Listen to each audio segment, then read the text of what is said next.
तो आज की हमारी इस इस्त्री में ये प्रॉब्लम आ रहा है कि ये इस्त्री को जैसे ही हम सप्लाई के साथ कनेक्ट करते हैं तो ये ऑन नहीं होती।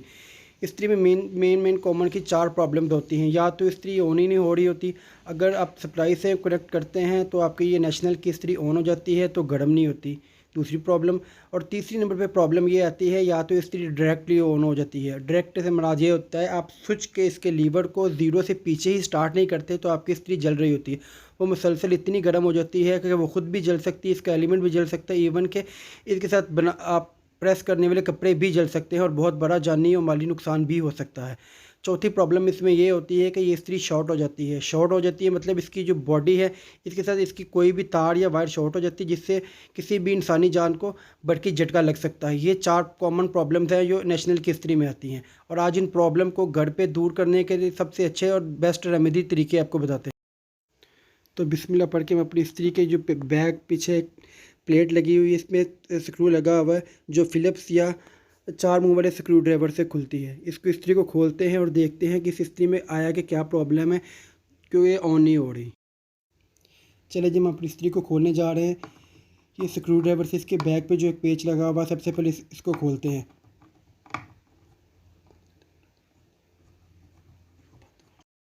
तो फाइनली इस्त्री का हमने पीछे वाला ढकना जो खोल लिया है। जो एक नेशनल की इस्त्री है वहाँ पे अगर आप कनेक्शन को खोलने के बाद भूल जाते हैं तो यहाँ पे इसकी डायग्राम बनी होती है जिसके वजह से आप दोबारा इस्त्री को ठीक करने के बाद कनेक्शन कर सकते हैं। क्योंकि नेशनल की इस्त्री का बहुत बड़ा बेनिफिट ये है कि जिस तरह आप खोलते हैं या भूल जाते हैं उसके बाद कंपनी ने यहाँ पे आपको डायग्राम बना के दी है कि आपकी दोनों वायर कहाँ कहाँ लगेगी और आपका जो मेन बल्ब है उसकी वायर कहाँ लगेगी। ये इसकी डायग्राम बनी हुई आप देख सकते हैं, ये इसकी डायग्राम है। ये इस्त्री के 3 ही टर्मिनल होते हैं, इसमें कोई इतनी बड़ी रॉकेट साइंस नहीं है। ये नेशनल की इस्त्री बहुत सिंपल है, रिपेयरेबल और हर जगह पे रिपेयरेबल हो जाती है और पायदार भी। इसके 3 टर्मिनल होते हैं। एक टर्मिनल पे इसकी ये वायर लगी हुई है, दूसरे टर्मिनल पे दूसरी वायर और ये बल्ब के साथ लगी हुई है और सेंटर वाले टर्मिनल पे सिंगल इसकी बल्ब की वायर। इसमें सिर्फ 3 ही टर्मिनल होते हैं जिन पे इसके वायर के और बल्ब के कनेक्शन किए जाते हैं। बहुत ईजी है, सिंपल है, कोई रॉकेट साइंस नहीं है। तो इसके हम स्क्रू खोल रहे हैं 1 बाय 1 करके।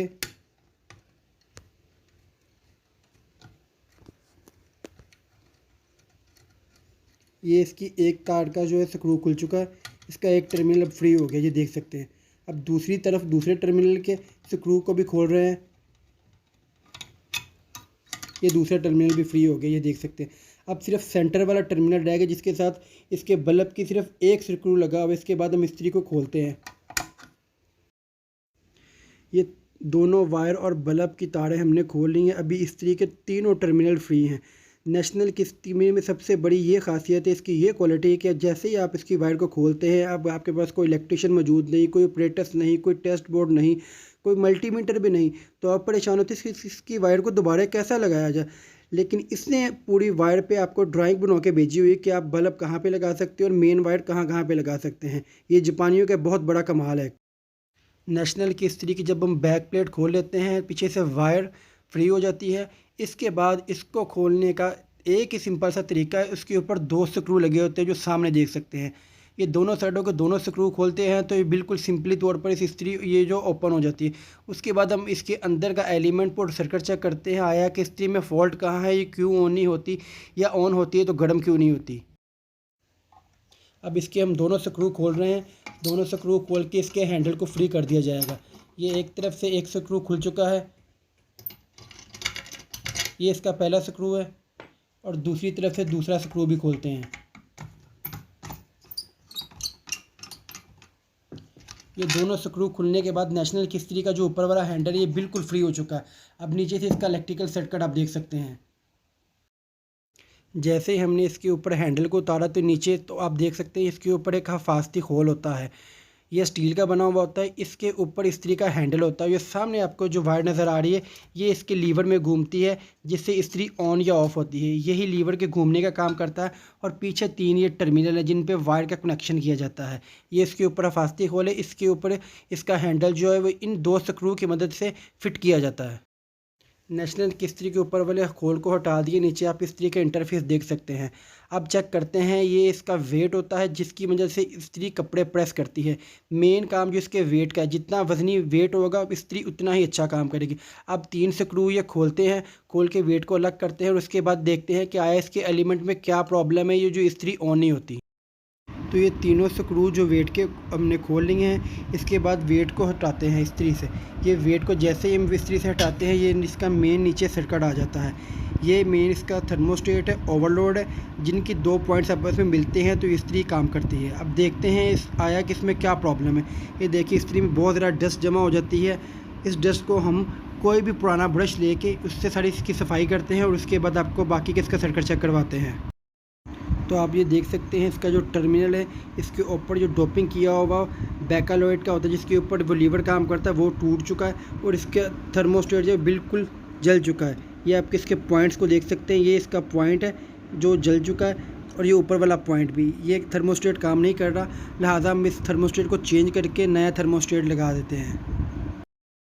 ये हम इसका पुराना जो थर्मोस्टेट है खोल रहे हैं, इसके स्क्रू खोल के इसको निकाल देते हैं, इसकी जगह नया थर्मोस्टेट लगाते हैं।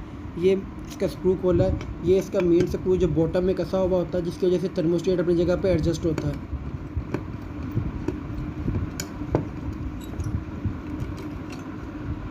ये थर्मोस्टेट का पेज दोनों खोलेंगे और हमने पुराना थर्मोस्टेट निकाल लिया। अभी आपका थर्मोस्टेट की पोजीशन दिखाते हैं कि ये क्यों काम नहीं कर रहा था। मेन काम इस्त्री में इसी थर्मोस्टेट का होता है, जिसकी वजह से इस्त्री ऑन या ऑफ होती है और ऑटोमेटिक काम करती है। मेन इसका एलिमेंट जो ये देख सकते हैं, ये 2 पत्रियाँ होती हैं। ये आपके सामने एक नेशनल की इस्त्री का इंटरफेस है, जो मेन इस्त्री जिसकी वजह से इस कपड़े इस्त्री प्रेस करती है, ये मेन एलिमेंट है। ये मेन एलिमेंट चल रहा है इस तरह से, पूरी इस्त्री को घूमता हुआ दूसरी तरफ इस तरफ आके ये बाहर मेन पे आ जाता है। ये इस्त्री का जो मेन एलिमेंट है, ये बहुत कम जलता है, हज़ारों लाखों में कई बार एक बार होता है कि ये मेन एलिमेंट ख़राब हो जाता है, वरना ये ख़राब नहीं होता। आप इसके थर्मोस्टेट को, इसके ओवरलोड को चेंज कर सकते हैं और अपनी इस्त्री को दोबारा नया जैसा कर सकते हैं। ये देख सकते हैं, ये इस्त्री का पुराना हमने ओवरलोड निकाला, ये टूट चुका है, जंग-आलूद हो चुका है और इसके जो टर्मिनल हैं वो भी ये देखें टर्मिनल भी ख़त्म हो चुके हैं। इसकी जगह से हमने ये नया परचेज़ किया थर्मोस्टेट, ये अपनी इस्त्री में दोबारा लगाएंगे। आपको दिखाते हैं कि थर्मोस्टेट के दोनों पॉइंट्स जो होते हैं, ये पॉइंट्स जो है इनकी चांदी से डोपिंग की गई होती है, जिसकी वजह से ऑपरेट होकर इस्त्री चलती है।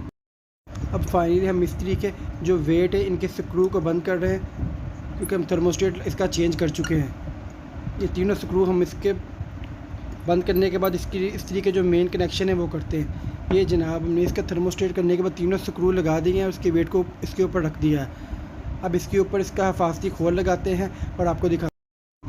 थर्मोस्टेट लगाने के बाद ये जो इस पर वायर लगी होती है जो लीवर को ऑपरेट करती है, इस वायर को इस पर रख के दिया। अब इसके ऊपर हम लगा रहे हैं अपना इसका हिफाजती खोल। ये जनाब हम इस्त्री के ऊपर उसका हिफाजती खोल लगा दिया है। इसके ऊपर अब दोबारा से हम इसका हैंडल लगाते हैं और इसके स्क्रू को कसते हैं। ये 3 टर्मिनल होते हैं इस्त्री के, नेशनल की इस्त्री के, जिनके साथ वायर और बल्ब को लगाया जाता है। इन तीनों को आपको डिटेल से बताते हैं। जो मेन 2 वायर्स आती हैं इस्त्री की, एक वायर यहाँ लग जाती है और दूसरी वायर जो इस साइड पे लगती है, इस तरफ 2 होल है, नीचे एक वायर की तार लगती है, ऊपर एक बल्ब की तार लगती है और बल्ब की दूसरी तार जो सेंटर वाले पॉइंट पे लगती है। इस तरह ये आपके कनेक्शन है। अगर आप कनेक्शन भूल जाते हैं तो नेशनल की इस्त्री का जो हैंडल है, जो जर्मन नेशनल की इस्त्री है, उसके ऊपर भी डायग्राम की मदद लेके आप दोबारा से कनेक्शन कर सकते हैं। ये फाइनली आप देख सकते हैं हमने कनेक्शन कर दिया टर्मिनल के साथ। ये एक तरफ इसकी मेन वायर है, दूसरी तरफ दूसरी मेन वायर और बल्ब की है और सेंटर में भी बल्ब की वायर है। ये आप कनेक्शन देख सकते हैं। इस्त्री के फाइनली कनेक्शन हो गए। अब हम इसकी बैक वाली डब्बी को बंद करते हैं और इसको चला के टेस्ट करते हैं। तो फाइनली हमने इसके हैंडल रख लिया। अब इसके स्क्रू को हम कस रहे हैं। जहाँ पे इस्त्री का बल्ब लगा होता है, इसकी इंडिकेटर लगा होता है, उसके साथ ही उसके ऊपर हिफाजती खोल होता है। जब भी आप इस्त्री को खोलें, रिपेयर करें और हिफाजती खोल लगाना कभी मत भूलिए। फाइनली ये जो इस्त्री है इसका हमने थर्मोस्टेट चेंज कर दिया। अब थर्मोस्टेट चेंज हो चुका है, इसको मुकम्मल तौर पर फिट कर दिया गया, कनेक्शन भी कर दिए गए। अब इसको सप्लाई देते हैं और देखते हैं कि आया इस्त्री ठीक हुई है या नहीं। ये देखें, ये हमारी इस्त्री हो चुकी है रेडी। इसका थर्मोस्टेट हमने चेंज कर दिया है। इस तरह आप अपनी इस्त्री घर पे रिपेयर कर सकते हैं बगैर ना किसी इलेक्ट्रीशियन के। ये देखिए, ये ऐसे ही इसे ऑन करते हैं तो इसकी लाइट ऑन हो जाती है, जैसे ही इसका लीवर को ऑफ करते हैं तो लाइट ऑफ हो जाती है।